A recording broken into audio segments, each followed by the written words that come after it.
Good evening, everyone. Happy Saturday. Welcome to week 5 episode of Third and Long. I'm going to jump right into that Thursday night recap. Let's talk about that DJ Moore explosion that we saw. Wow. Just if you are a DJ Moore and Justin Fields fantasy owner, you are blown away. I truly was blown away. I had him in my lineup, but still just seeing the connection between those two build and seeing what it has turned into. Even though, yeah, they went up against a couple of bottom barrel defenses these last 2 weeks. It looks like Matt Eberflus and the Chicago Bears are trying to flip the script and maybe save their season here. So it remains to be seen. But there's some pretty crazy statistics to go with those two. 158 passer rating Justin Fields has when targeting DJ Moore so far this season. That's everything that you asked for when they brought him over. They needed the alpha receiver. They needed that vertical threat. Darnell Mooney just wasn't getting it done. Not that it was, falling solely on the shoulders of Darnell Mooney per se, but Um, DJ Moore was a tried and true, deep threat, top 20 receiver in the league, and so far that acquisition has looked like it's paid off. So an absolute trudging of the Commanders on Thursday night, and on the flip side of the ball, um, the concerns for the Commanders would really be, Sam Howell went for 380 plus yards that night. And why is Terry McLaurin only accounting for 40 of those yards? I for me, that's my biggest question is why is your number one playmaker against a bottom barrel defense on a short rest with, and the Chicago does not have by any means a shutdown corner. Why is Terry McLaurin not involved? And they could say, "Oh, well, you had 380 yards passing. They don't need Terry McLaurin." Clearly, clearly there were some issues, and they had to abandon the run game. They went down 27-3 at the half. It was partly just because of the fact that how poorly their defense played. But for me, that's my main question. Going into it and looking the fact that there was drops made by some receivers. Logan Thomas committed a fumble. Like, why is your number one guy not getting involved there? So that's my question for the Commanders. But the positive thing I will say about the Commanders is that Sam Howell, outside of that game against Buffalo, has looked pretty decent so far this year. Kyle, do you got anything you want to say about that game? Yeah, I mean, more or less, this was a statement game for the Bears, putting up 40.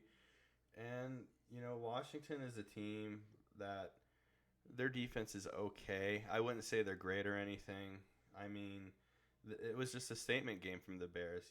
DJ Moore and Fields, that hookup is looking very promising going in, to next week. And their next week game, they were going up against Minnesota, so that's a potential shootout right there. So and I'm gonna go ahead and look ahead the next three games for the Bears: Minnesota, um, and the Raiders. Those are both going to be home games for the Bears. Those games are honestly winnable for the Bears if they put together the right game plan. And then after that, they're at the LA Chargers. So obviously the Chargers is probably going to be their most difficult game here. They could honestly, if they play their cards right, come away with 2 wins out of these 3 games, and maybe they can turn their season around. It's not too late. This is only, we're going only into week 5, so it's honestly not too late to turn your season around. So we'll go ahead and see what they got there. And on the flip side, we got Washington. They're going to be at Atlanta and then at the Giants the next 2 weeks. Those are honestly 2 winnable games for Washington. They should honestly, you know, not have too much trouble putting together a game plan and making something out of those games. And then they're up against Philadelphia next. So Washington, same as the Bears, they can honestly come away with 2 wins here out of their next 3 games. If all goes well for them, but who knows? It's the NFL. Nothing is for certain, but this is just me kind of looking ahead for both these teams and seeing what road they got ahead. And yeah, I think that's all I can say about that. Yeah, no, by no means is the season completely lost for either of those teams. So wholeheartedly agree with you there, especially with the way that the Giants have played, and the Raiders are suspect for both of those teams. The Commanders have not been a slouch for anyone so far this season, so not bagging on them. Just had questions specifically about that game because even Magic Johnson came out and said, when the one of the owners of the teams comes out and speaks in a way where he's like, I don't even know, like that's kind of really what the energy was of his comment.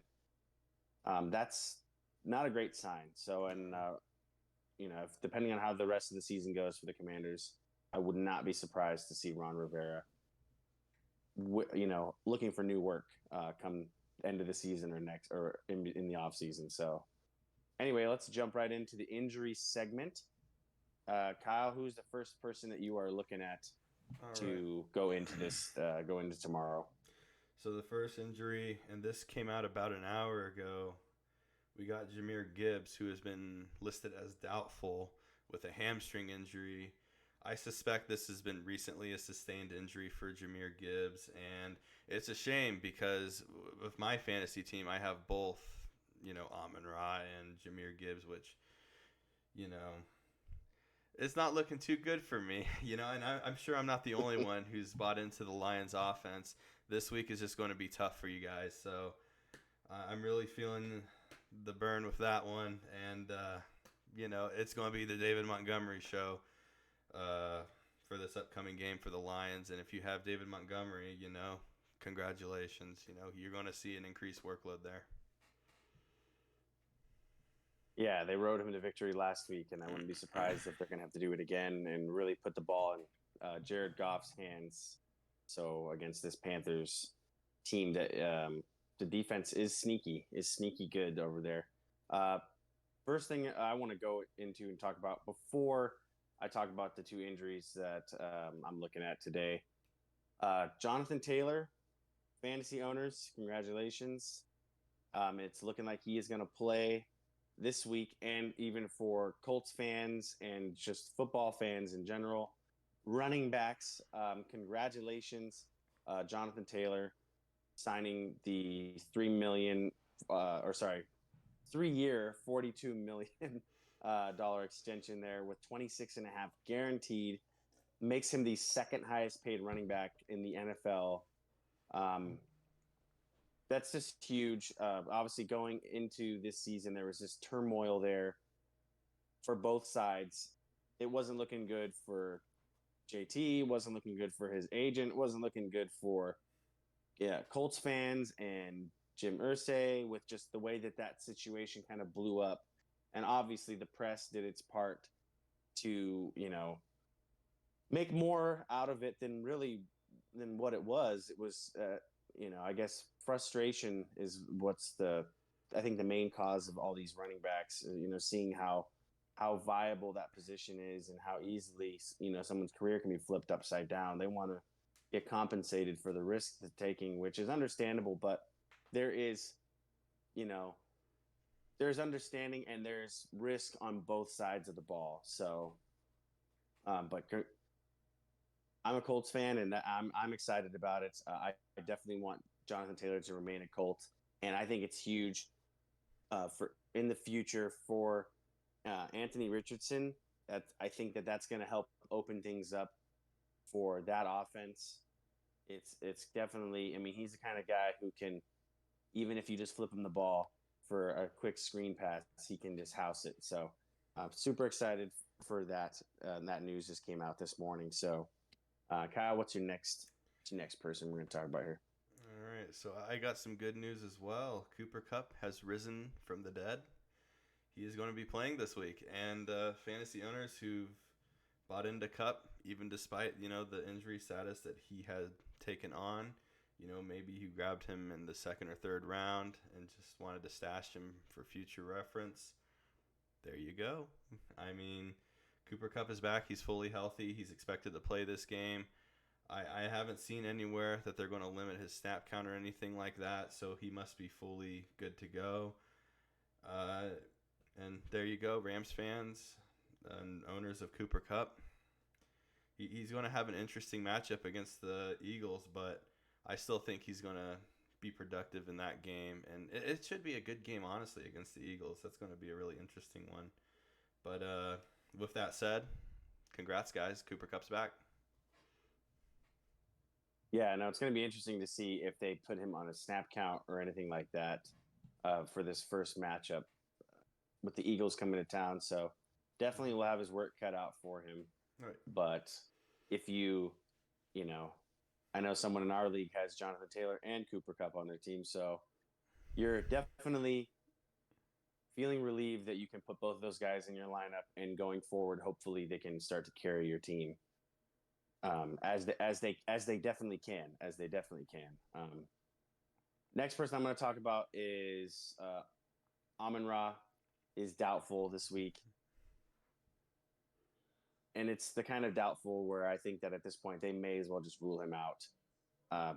The Lions are 3-1. They're going into a matchup against a team that hasn't won a game yet. I think that they're definitely, at the very least, would err on the side of caution and rest their star wideout. Put the ball in Jared Goff's hands. Let him spread it out. Let them ride David Montgomery and see if they can pull out a win this week. In a division where the Packers, after the way that they stomped them the other week, I think the Lions are feeling a bout of confidence, but definitely don't want to lose this matchup. So understandably, they want him out there, but I think that he's 90% chance that he's not going to play. And then I'll skip right over to Devontae Adams dealing with a shoulder injury that he got last week. He did end up coming back in the game and finishing that game. So it seems likely that he is going to end up playing, and he has an extra day of rest playing against, the Packers on Monday night. That's a game that we all want to see him go and have his revenge game, see him go off against his former team. So I would imagine he's the kind of guy who doesn't need to practice at all leading up to a game. It's Devontae Adams. If he's healthy, even if you think he's going to be on a snap count, you're going to put him in the lineup. He can do damage on, one throw. He could do enough damage to give you a fantasy output. So, but it remains to be monitored. But you have that extra day. Obviously, Jacoby Myers and Josh Jacobs would get a huge boost if he was not going to play, because those are the guys they'd be leaning on in that situation. So, but if you want to jump right into the game of the week, Kyle, unless you have anyone else. No, I can go ahead and go to the game of the week. Let's see. We got, for me, Dallas at San Fran. Of course, everyone is going to be looking for this Sunday night game. And the whole storyline going into this game is that we all know Dallas is a good team, but are they good enough to beat the San Francisco 49ers? And that's what we're going to find out Sunday night. So, McCaffrey, he's just going crazy. Congrats to Ben over here. He's been absolutely killing it for him. And he looks to, continue that crazy pace he's been going for. And it's all going to come down to the Dallas defense. Can they stop McCaffrey? Can they bring pressure on Brock Purdy? One of the underrated things about this 49er offense is that their offensive line is crazy good. So, Micah Parsons is going to have his hands full. That whole Dallas defensive line, are they going to be able to bring pressure? Are they going to be able to penetrate through that offensive line and stop McCaffrey and stop all these little, short, intermediate routes that they like to do? It's going to be a really interesting matchup. We're going to see what Dallas is really made of here. And my final prediction for the score is going to be San Francisco 34, Dallas 31. Yeah, it definitely could very easily be the game of the year so far. And obviously, at the very least, the NFC game of the year. The story, Dallas is looking to break that storyline of the 49ers are just a little bit better than them. I believe that the 49ers have won the last two matchups against Dallas, and they were both playoff games. There might have been a regular season game that I'm missing on, but the 49ers have had their number. Kyle Shanahan has had their number as of recent. So there is a chip on their shoulder as they head into this game. For me, I'm going to go with the Minnesota at home against the Chiefs. I like the looks of this game. Um, for anyone that has watched the last couple Kansas City games, I'm going to give you a challenge this week on Sunday if you're hanging out at home. Take a shot every time they mention Taylor Swift or show her on TV. You probably won't make it to halftime if you do that, to be honest with you. But as far as looking at Minnesota, Cousins has the league leading 11 touchdowns going into this week. He's been lights out. He's been connecting with Jefferson, as good as any quarterback to wide receiver tandem. Arguably the best connection we got in the league. Top 5 in yardage, top 5 in quarterback rating. A great start to the season for Kirk and the Minnesota offense. On paper, their record might not reflect how successful they've really been. And then on the flip side, Pacheco is starting to really emerge as a downhill threat, and I think that they're going to start to really feature him in this offense going forward. I think that it's huge because Kansas City has not had since Jamal Charles days hasn't had just an insanely prolific running back, and it's starting to appear that Pacheco, at the end of last season, he really turned it on. Last week, he just looks like he is ready for anything you throw his way every time he gets the ball in his hands. So, and then hopefully this week, the Mahomes and Kelsey show will have their first real big showing of the year so far. Kelsey missed week 1 and has all this crazy noise surrounding him as far as media and whatnot. So hopefully we'll see him get back to business, maybe go for 100 yards or a couple scores. Obviously, this is the defense that you're going to definitely be able to do it against. They haven't really stopped anybody this year. So my prediction is going to be 31 Minnesota, though, and 30 Kansas City. I'm giving Minnesota the edge here. I think that they are going to squeak out an upset over Kansas City. So the last time these two teams faced was week 9 of 2019, and Kansas City won 26-23. Just a little extra tidbit there. So every time these teams face, it's a battle to the end. But anyway, let's move on to the send it, end it. Kyle, you can go ahead and start us off. All right, so my first send it of the week is Breece Hall. And the reason I'm saying Breece Hall here is I'm just expecting the Jets to try and win this game by slowing down the game, making the Broncos, forcing them essentially to just kind of take what they can get. And, they want to prevent the Broncos from having to rely on Russell Wilson throwing through the air to win this game. So Breece Hall right here, they're going to be running it with him a lot. And this Denver's Bronco defense, everyone knows, hasn't been looking the best the past few weeks. So I expect them to keep pounding the rock against the Broncos, keep taking time off the clock, shortening the game for Russell Wilson. And that's why I expect Breece Hall to be so productive in this game fantasy-wise. So that is my first send it. How about you? Yeah, I agree with you there. It seems like this could be the first big game for the Jets offense, hopefully. So remains to be seen, though. If he does play, my first send it is Josh Reynolds. Josh Reynolds, the Lions wide receiver. He did get into full practice yesterday, so we will see as of today if he does. What the official ruling is on him.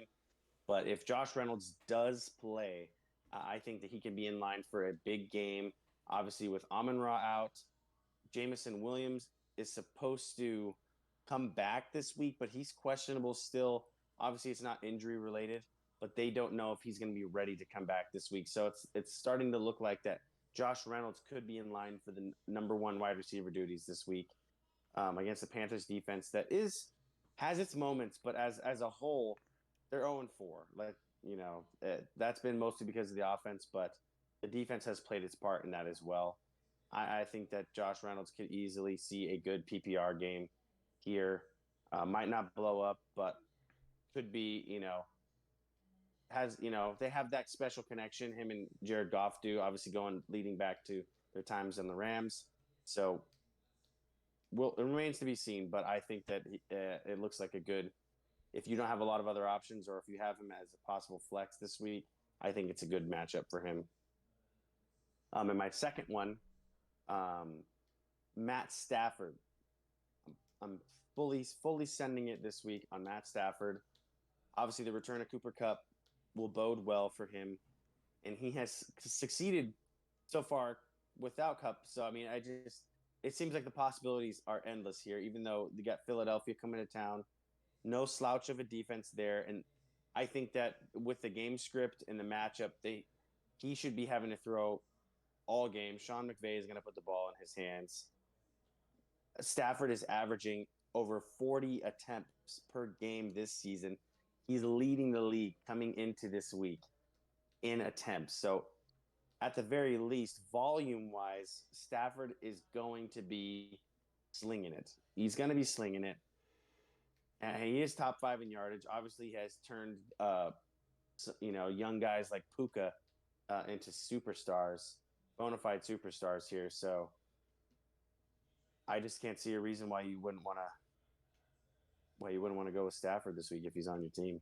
Get him in there. Kyle, go ahead. Oh yeah, Stafford's going to be slinging it for sure. My next send it here, my second one is going to be Nico Collins going up against Atlanta. And my simple reason for choosing Nico Collins is that CJ Stroud has been playing amazingly well. He's had multiple 300 plus yard games passing wise. And I could put Tank Dell in here, but I think Nico Collins is going to be the guy that has the better game this time around. And he had the better game last week as well. So it's just a fun-looking Texan offense, and it just seems like every week we go throughout this season, the Texans are figuring that out more and more, how to, create something special on offense. And, this, just like I said, throughout this season, the further we get, this Texans team is going to look more and more exciting. So I honestly can't wait to see what we got in store here for CJ Stroud against the Falcons. I'm going with Nico Collins here just for the simple fact that I think CJ Stroud's going to start favoring him a bit more. But who knows? We'll see. I think Tank Dell will also get his fair share.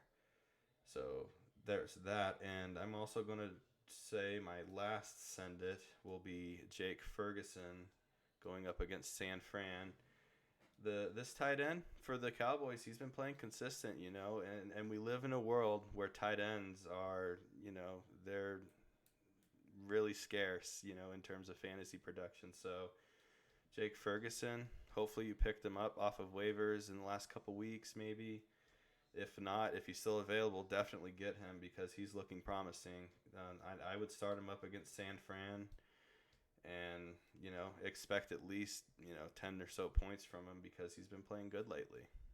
So that is that for my send-its. Ben, what is your last send-it? Yeah, I was going to say, you're not going to get burned on Tank Dell again this week, huh? My last send it, and it might seem like somewhat of an obvious one here, but I've seen a lot of rumors circulating and, just the scuttlebutt on a lot of different fantasy groups and NFL groups on Facebook and on social media. Raheem Mostert, definitely sending it on him this week against the Giants. The speculation has been that he's going to get bumped down to number 2 and he's going to lose, A-Chan or A-Chain. I completely, pardon me if I'm just butchering that. I'll have to go and research it, how to say it. I think it's A-Chan, but I could be wrong. I think there's enough room that in plus matchups that both of these running backs are going to succeed. Um, Mostert is no slouch. He is a big guy. He is a strong downhill runner. In any plus matchup for them, where obviously Miami is the kind of team that they're pedal to the metal and they'll score points even when even when they're up by a large margin. So against the miserable Giants team who have failed to score a touchdown in three of four games, um, there's enough room for both these guys to succeed. And honestly, if anyone's trying to drop Mostert or trade him away, you might be making a huge mistake here. A-Chain is a young guy, and I'm going to remind people that he is a small running back. He's of the smaller stature. He's only 5'9", about 185. And we know that the small running backs, they tend to not have too long of careers. They when they get tackled hard. It's relative size here, people. If a 300-pound guy is going to smash into you and you're not very big, I mean, put two and two together here. So I would hate to see you trade away Raheem Mostert thinking that his fantasy value is gone just to see, the rookie go down. And now you've just given someone one of the better backs in the league on an offense that is absolutely blowing people out of the water, in plus matchups. So anyway, enough about that. I'll jump right into the end it here and bring up someone I talked about earlier, Jonathan Taylor. I am still gonna, people might be throwing him in their lineups this week because they don't have any other options or they're excited. I think that unless, he's going to be very touchdown dependent this week to have true fantasy output, they're going to monitor they're going to work. I think Coach Steichen already came out and said that they're going to ease him into the role that they want him to be in, but he's not just going to come back into this bell cow role. I would be surprised to even see him get, 15 touches today, maybe 10 to 12 at most, depending on game script here. But since Zach Moss has also shown that he is serviceable and this offensive line is playing fairly well, and you have Richardson who's going to take some carries as well. Jonathan Taylor, not a whole lot for him to get going this week against a stout Titans run defense. Anyway, so I'm going to end it on him. Kyle, I'll let you jump into your first one. My first end it right here is going to be Kyle Pitts versus the Texans. If you told Kyle Pitts owners that Kyle Pitts is the 11th most productive tight end this season, they might be okay with that. But he's not. That's Jonnu Smith, Kyle Pitts' backup. And he is outproducing Kyle Pitts by a decent margin here. And this Texans secondary is no slouch. I'm not sure what's going on here. I don't know why they're not getting Kyle Pitts more involved in this passing game. But it's just not looking good, and this is definitely not the matchup you want to consider starting him in. I am definitely going to end it on Kyle Pitts. No questions about that. I can say that with the most confidence ever. Just don't start Kyle Pitts until you see more production out of him. How about you, Ben? What's your next end it? Yeah, I wholeheartedly agree. It's been disappointing, and I was a Kyle Pitts fantasy owner last year. It's just disappointing to see the waste of talent there. Don't really understand what Atlanta's game plan is with arguably one of the most athletic tight ends in the game. Might be someone who's on the trade block this month. We will see. My second one is Daniel Jones. And rightfully so. Do they have an offensive line? I don't know. I have to squint to be able to see if there's somebody out there in front of him. But it seems like at this point he's snapping the ball to himself. Coming into this week has been sacked 22 times. And outside of Sam Howell, who has played an extra game, that is good for the most in the NFL. So Daniel Jones is running for his life back there, on top of the fact that himself is not playing extremely well. That the game against the Cardinals, the stats from that game have kind of given us and shown us a bit. They've inflated his stats to look better than what he's really played so far this season.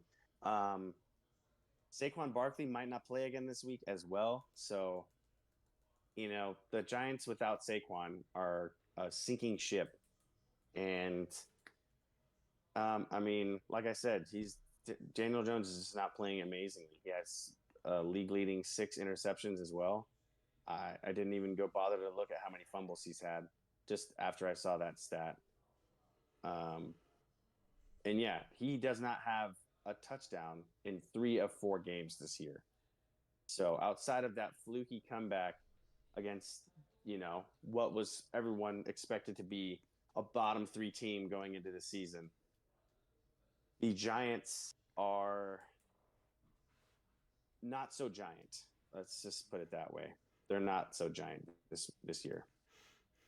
And the expectations definitely were high for them. I could tell you that. Bringing in Darren Waller after being in the playoffs and beating the Vikings last year, people thought, okay, sky's the limit for this team. Better take your Giants gear and just keep it in the closet so far until you see something. Till you see something else out of this team. Anyway, I'll just go right into my last one here. Brandon Cooks. What can you say? Brandon Cooks. The guy is, I think, turning 31 this year or is 31 already. So either way, that puts him on the wrong side of 30. He's had a nice long career. He's been productive pretty much everywhere he's gone. But so far, it just does not seem like this has been the best fit. And also his usage is just not there. And with Michael Gallup kind of re-emerging these last few weeks, seeing a decent target share, I think he's the younger guy, and he's been in Dallas longer. I think that he might end up, and Ferguson is another guy to bring up as well. These guys are ahead of Brandon Cooks right now in the pecking order, unfortunately. So I just don't think he's startable unless you are just absolutely desperate, or if you're a delusional Cowboys fan. I know there is a lot of those out there in existence. Only Cowboys fans will be upset about me saying that. That's the funny thing. And they're going against, arguably the best defense in the league. So to me, this is a no-brainer. Brandon Cooks should not be in your lineup as a receiver, as a flex spot. Just don't do it. Back to you, Kyle. All right. So my last few endits here, my second endit I'm gonna say is Cortland Sutton, and I'm not saying Cortland Sutton isn't good or he's not startable for the rest of the year. I'm just saying he's going up against the tough Jets secondary. It could be easily a lockdown situation with Sauce Gardner just completely covering him, blanketing him, and just making life miserable for Cortland Sutton and Cortland Sutton fantasy owners. So if you have any other sort of option other than Cortland Sutton to start this week, I would recommend you give that option a good look, because this matchup just isn't good for Sutton. And my last ended here is going to be Ramondre Stevenson. He's kind of been disappointing so far this season. He's yet to go over 60 rushing yards. The last couple weeks, he's failed to score more than 10 points. And they're going up against this Saints team that is a great defense, especially stopping the run. So it's just not a good matchup for Ramondre. I do expect that he's going to pick it up at some point during this year. It's just been a rough going, starting out. It's not going to be anything good this week, though, against the Saints, unfortunately for Ramondre owners. He's going to look up to, hopefully a softer schedule eventually. The Patriots, I know they have a difficult schedule, but Ramondre, I just wouldn't start him in this situation. If you have any other running backs that are viable, you might want to consider them based off of matchup. But yeah, that's what I'm thinking about for my last endit. Ben, would you like to close us out here? Yeah, volume wise, Ramondre has been he's been in the conversation. He's had some of the best volume in the league, but the Patriots defense and the schedule, the nightmarish schedule they've had has, resulted in so far a lackluster start to the season. So I definitely agree with you there. The Saints defense has been keeping them afloat. So until you see something different out of him, if you have a better option, find one. Find one if you can. Um, But yeah, thanks for tuning in, guys.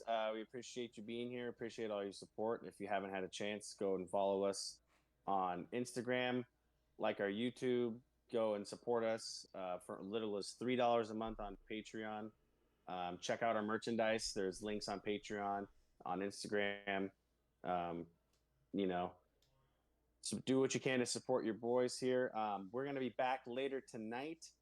We haven't decided if it's going to be Instagram or YouTube yet, but we're going to do a special episode tonight with our good friend Ian, and we are going to break down the rankings of all of the NFL teams and do our own version of power rankings tonight. So be sure to tune in for that. Otherwise, we will see you on Thursday.